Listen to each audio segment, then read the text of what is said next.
ஒரு பார்த்தீங்கன்னா 2010 கட்சி ஆரம்பித்தார். அந்த 2010 கட்சி ஆரம்பித்தவங்க கூட பார்த்தீங்கன்னாக்கா இன்றைக்கி வரைக்கும் 2025 அது 15 வருஷம் ஆகுது. அந்த 15 வருஷத்தில் வந்து கணக்கு பார்த்தீங்கன்னாக்கா மீறி போனாக்கா ஒரு ஒரு சும்மா ஒரு 3% தான் ஓட்டு வாங்கியிருக்காரு ஒழிஞ்சு. அது முதலமைச்சர் ஆகிறதுக்குலாம் வாய்ப்பு கிடையாது. முதலமைச்சர் ஆகிறது வந்து தமிழகத்தில் வந்து எப்படியா இருந்தாலும் கூட்டணி கட்சி ஆரம்பித்தா தான் முதலமைச்சர் ஆகிறதுக்கு வாய்ப்பு இருக்குது.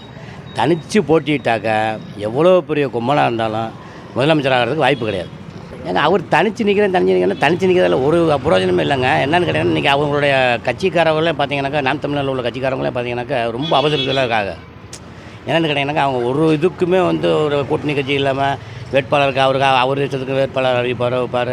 அந்த கட்சியினுடைய ஆட்களுக்கே வந்து பார்த்தீங்கன்னாக்கா அபதிருப்தி இருக்குது. நிச்சயாக போட்டியிடுறது வந்து அவரோட தைரியம் பாராட்ட வேண்டிய விஷயம்.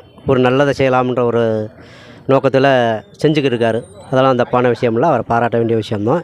ஆனால் தனிச்சுங்கிறது வந்து செல்வாக்கை தக்க வைக்கலாம். ஆனால் முதலமைச்சருங்கிறது கொஞ்சம் சந்தேகம் தானே. இல்லை ப்ரோ, கடைசி வரைக்கும் அவர் வந்து இப்படியே சுயேட்சையாக போட்டுட்டு வருஷத்தை ஓட்டிக்கிட்டே இருக்க வேண்டியதான் ப்ரோ. எலெக்ஷனுக்கு ஒவ்வொரு எலெக்ஷனுக்கும் அது வந்து இவர் என்ன அப்படின்னா ஏதாச்சும் ஒரு கட்சியோட கூட்டணி வைக்கணும் ப்ரோ.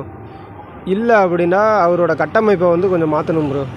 இல்லை அவர் அரசியல் செயல்பாடுகளை வந்து பேசுகிற விதத்துலேருந்து அதுக்கப்புறம் பார்த்திங்க அப்படின்னா ஒவ்வொருடைய தொண்டர்களுடைய விருப்பப்படி அவங்கள பார்த்திங்க அப்படின்னா அதோட செயல்பாடுகளை வந்து மாற்றணும். கொஞ்சம் வந்து ஒரு ஆல்டர்னேட்டிவ் ஏதாவது சேஞ்ச் இருந்தால் மட்டும்தான் அவருக்கு வந்து அரசியல் மாற்றம் கிடைக்கும். இல்லை அப்படின்னா அவர் கடைசி வரைக்கும் இப்படியே தான் தனிச்சிருக்க வேண்டியதான். இப்போலாம் பார்த்திங்கன்னா ஒரு 2 நாளைக்கு முன்னாடி புலம்ப ஆரம்பிச்சிட்டாரு. பிரச்சாரத்தப்போ பார்த்திங்கன்னா நான் 15 வருஷமாக கத்திக்கிருக்கேன் அப்படின்னு புலம்ப ஆரம்பித்தார்.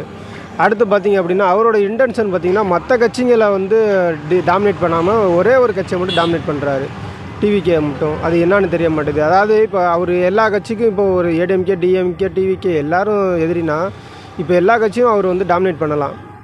அதாவது அவங்க 3 பேர்த்தையும் தாக்கி பேசலாம். இப்போ வந்து அவர் பார்த்திங்கன்னா ஏதாவது ஒரு கட்சியை மட்டும் ஒரு தாக்கி பேசுகிறது வந்து அது ஒரு சந்தேகத்துக்காகவும் வருது. அதனாலவும் மக்கள் வந்து அவங்களோட வந்து ஒரு டவுட்ஃபுல்லாகவே ஒரு பொலிட்டிஷியனாக பார்க்க ஆரம்பிச்சிருவாங்க. ஒரு பார்த்திங்க அப்படின்னா ஒரு கட்சிக்கு மட்டும் இப்படி நம்ம குறைகளை சொல்லிவிட்டு அவங்கள மட்டும் தாக்கி பேசுகிறது வந்து மக்களுக்கு வந்து பார்த்திங்கன்னா ஒரு விழிப்புணர்வு வந்து வந்துடும். ஏன்னா இவர் ஒரு கட்சிக்கு மட்டும் இது பண்ணி பேசிக்கிருக்கார், மற்ற கட்சியை பேச மாட்டுறாரு, அப்போ மற்ற கட்சிகிட்ட எதுவும் காசு வாங்கிட்டாரா, இது மாதிரி ஏதாச்சும் ஒரு டவுட்ஃபுல்லாக வந்து அதுவே ஒரு ட்ராபேக்காக வந்துடும். கண்டிப்பான முறையில் வாய்ப்பு ரொம்ப கம்மி. நான் தமிழ்நாட்டை பொறுத்தவரை தமிழ்நாட்டு அரசியலில் வந்தவொடனே எந்த ஒரு கட்சியுமே வந்து கூட்டணி இல்லாமல் ஆட்சி அமைக்க முடியாது அப்படிங்கிற ஒரு சூழல் தான் நிலவிக்கிட்டு இருக்குது. இருந்தாலும் சீமானை வந்து இத்தனை ஆண்டு காலமாக வந்து தனித்து அவர் வந்து போட்டிடுறாருன்னா அதோட திறமைக்கு வந்து ஒரு பாராட்டு தான் சொல்லணும். சீமான் ஏதாவது ஒரு பெரிய கட்சிகளை திராவிட கட்சிகளோட கூட்டணி வச்சால் அவருக்கு ஒரு வாய்ப்பு கிடைக்கும். அது வந்து ஆட்சியில் பங்கு அப்படிங்கிற மாதிரி தான் வருமே தவிர தனிப்பட்ட முறையில் சீமான் தனித்து நின்று தமிழகத்தை வந்து ஆட்சி அமைக்கணுங்கிறது வந்து இப்போக்கி சாத்தியமில்லாத. இந்த தடவை வாய்ப்பு இல்லை. இந்த தடவை வந்து வாய்ப்பு கம்மி தான். அடுத்து வந்து சப்போஸ் வந்து ஏதாவது ஒரு கூட்டணி கட்சி ஆரம்பித்து கூட்டணியோடு சேர்ந்து எலெக்ஷன் நின்று இது பண்ணாக்க வாய்ப்பு இருக்குது. ஒரு கூட்டணியை வைக்க மாட்டேன் அப்படின்னு சொல்லுவாங்க. அதுதான் அவருக்கு ப்ளஸ் பாயிண்ட்டே. அதுதான் அவருக்கு இருக்கிற பலமே வந்து தனித்து நிற்கிறதே.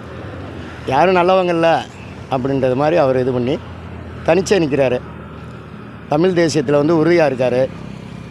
தமிழ் தேசியம் வந்து எனக்கு பிடிக்கும். அதனால் வந்து அவர் தனித்து நிற்கிறதுனால அவரை பிடிக்கும். ரெண்டாவது வந்து நாம் தமிழர் கட்சி அழியக்கூடிய இதுக்கு தன்மைன்னு பார்த்தீங்கன்னாக்கா சாட்டை முருகனால தான். சாட்டை முருகன் வந்து வாயாளர் வந்து அந்த ஒரு மனிதர்களை வந்து யாராக இருந்தாலும் விமர்சனிக்கலாம். இப்போ விசேஷத்தில் வந்து விஜய் நிற்கிறாப்புலனாக்கா விஜயை வந்து ரொம்ப விமர்சனிக்கிறது. மற்ற எந்த ஒரு கட்சிக்காரங்களுமே வந்து ரொம்ப ரொம்ப இயல்பாக அதே மாதிரி நாஞ்சில் சம்பத் வந்து அவ்வளோ ஒரு பள்ளிக்கூடம் வந்து எது ஒரு இருந்தாலும் ஒரு போட்டிக்கு வாழா அப்படிங்கிறது. அதெல்லாம் வந்து என்னென்னு கேட்டாக்கா நாளாகன்னு பார்த்தீங்கன்னாக்கா அந்த கட்சியினுடைய அபத்திருப்தி தான் அவர் முடிஞ்சு அவருக்கு மேலே சாட்டை முருகன் மேலே வந்து அபத்திருப்பு நாம் தமிழர் கட்சிங்கிறத தான் கொண்டு வருவாங்க முன்னாடி.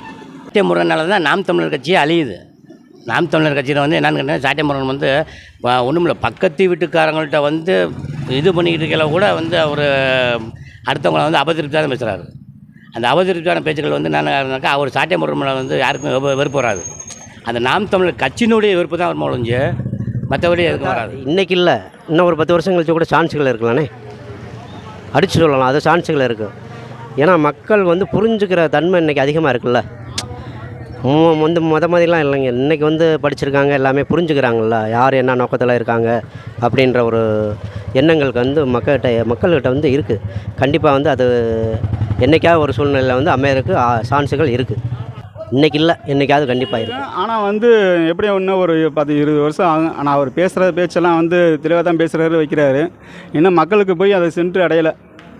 ஏன்னா இன்னும் விழிப்புணர்வு இன்னும் யாருக்கும் தெரியல.